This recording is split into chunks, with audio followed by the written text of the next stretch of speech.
happy to join with you today in what will go down in history as the greatest demonstration for freedom in the history of our nation.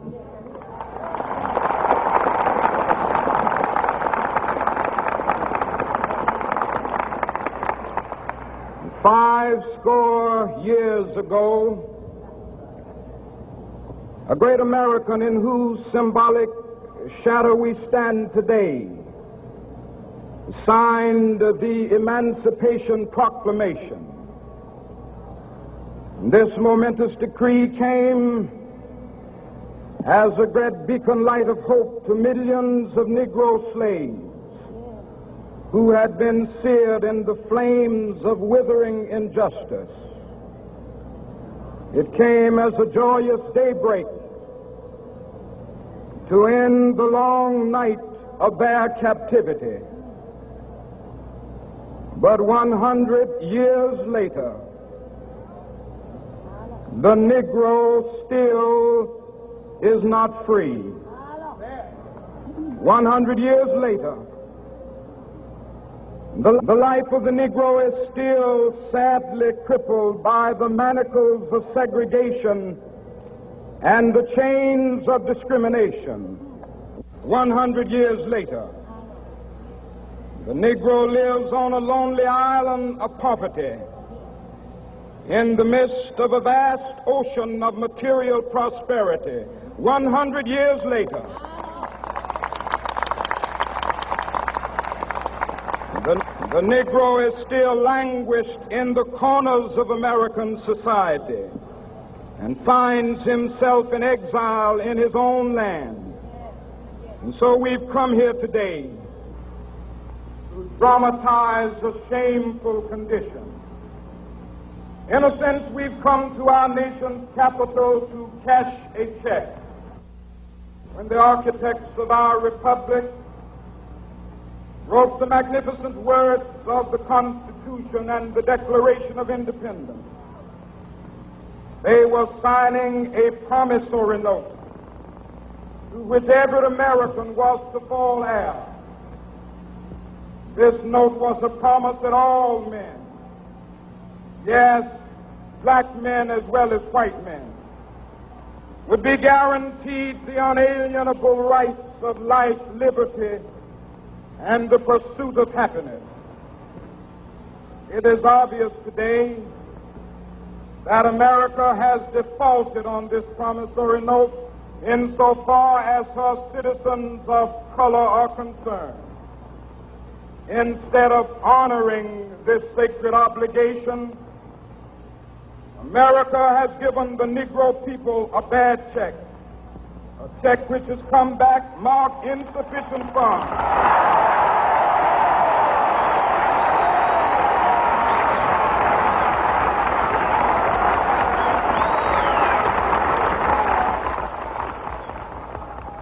But we refuse to believe that the Bank of Justice is bankrupt. We refuse to believe that there are insufficient funds in the great vaults of opportunity of this nation. So we've come to cash this check, a check that will give us upon demand the riches of freedom and the security of justice.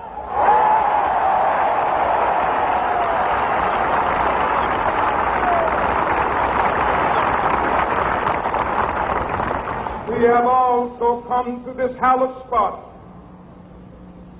to remind America of the fierce urgency of now. This is no time to engage in the luxury of cooling off or to take the tranquilizing drug of gradualism.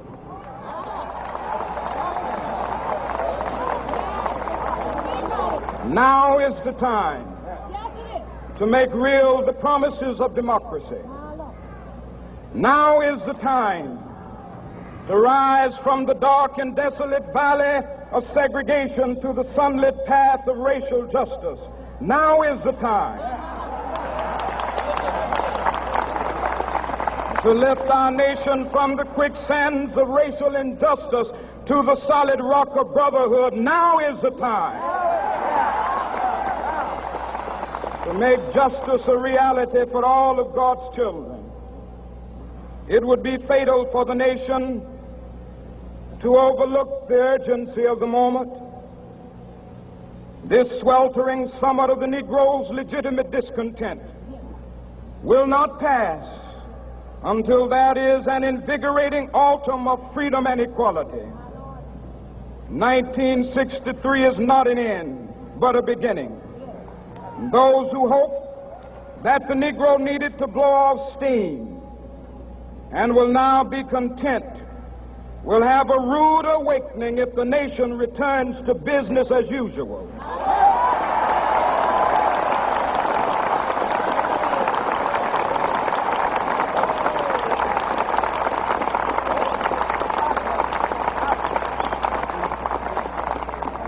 There will be neither rest nor tranquility in America until the Negro is granted his citizenship rights. The whirlwinds of revolt will continue to shake the foundations of our nation until the bright day of justice emerges.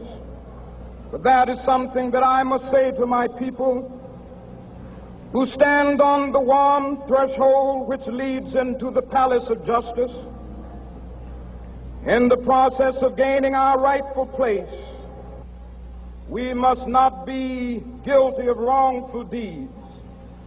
Let us not seek to satisfy our thirst for freedom by drinking from the cup of bitterness and hatred.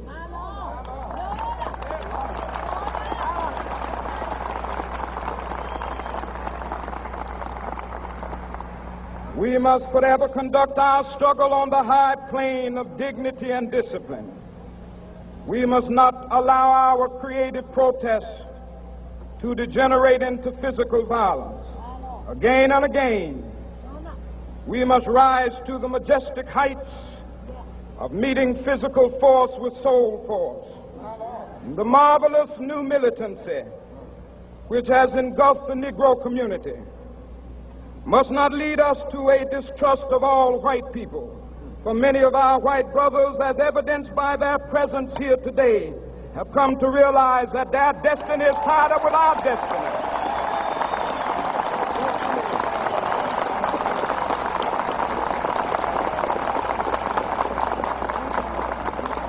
And they have come to realize that their freedom is inextricably bound to our freedom. We cannot walk alone. And as we walk, we must make the pledge that we shall always march ahead. We cannot turn back. There are those who are asking the devotees of civil rights, when will you be satisfied? We can never be satisfied as long as the Negro is the victim of the unspeakable horrors of police brutality. We can never be satisfied as long as our bodies, heavy with the fatigue of travel, cannot gain lodging in the motels of the highways and the hotels of the cities.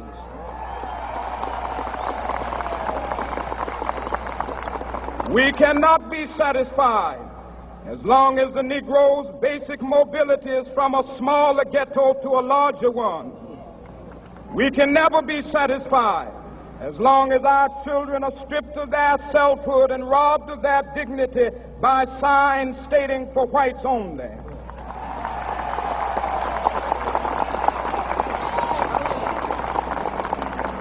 We cannot be satisfied as long as a Negro in Mississippi cannot vote and a Negro in New York believes he has nothing for which to vote.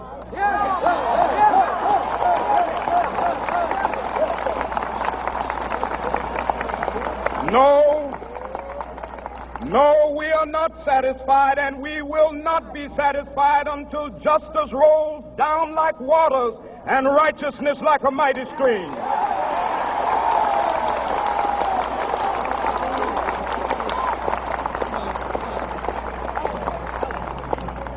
I am not unmindful that some of you have come here out of great trials and tribulations. Some of you have come fresh from narrow jail cells. Some of you have come from areas where your quest for freedom left you battered by the storms of persecution and staggered by the winds of police brutality. You have been the veterans of creative suffering. Continue to work with the faith that unearned suffering is redemptive. Go back to Mississippi. Go back to Alabama. Go back to South Carolina. Go back to Georgia. Go back to Louisiana. Go back to the slums and ghettos of our northern cities. Knowing that somehow this situation can and will be changed. Let us not wallow in the valley of despair. I say to you today, my friend,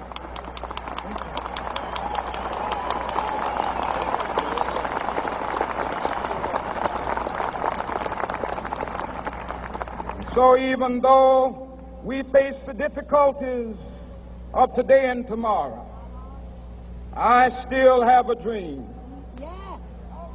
It is a dream deeply rooted in the American dream. I have a dream that one day this nation will rise up and live out the true meaning of its creed. We hold these truths to be self-evident, that all men are created equal.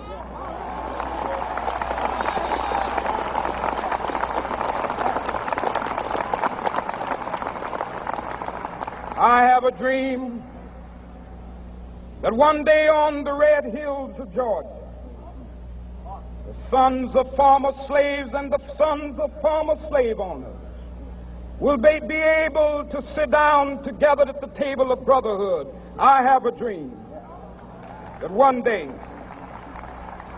even the state of Mississippi, a state sweltering with the heat of injustice, sweltering with the heat of oppression, will be transformed into an oasis of freedom and justice. I have a dream that my 4 little children will one day live in a nation where they will not be judged by the color of their skin, but by the content of their character. I have a dream today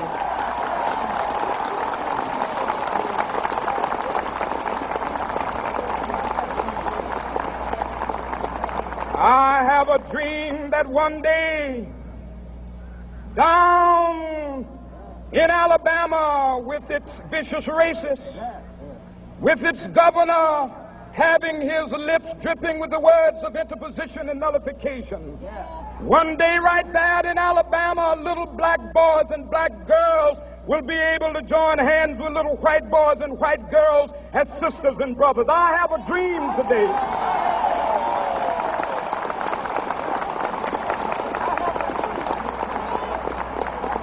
I have a dream that one day every valley shall be exalted, and every hill and mountain shall be made low, the rough places will be made plain, and the crooked places will be made straight, and the glory of the Lord shall be revealed, and all flesh shall see it together. This is our hope. This is the faith that I go back to the South with. With this faith, we will be able to hew out of the mountain of despair a stone of hope.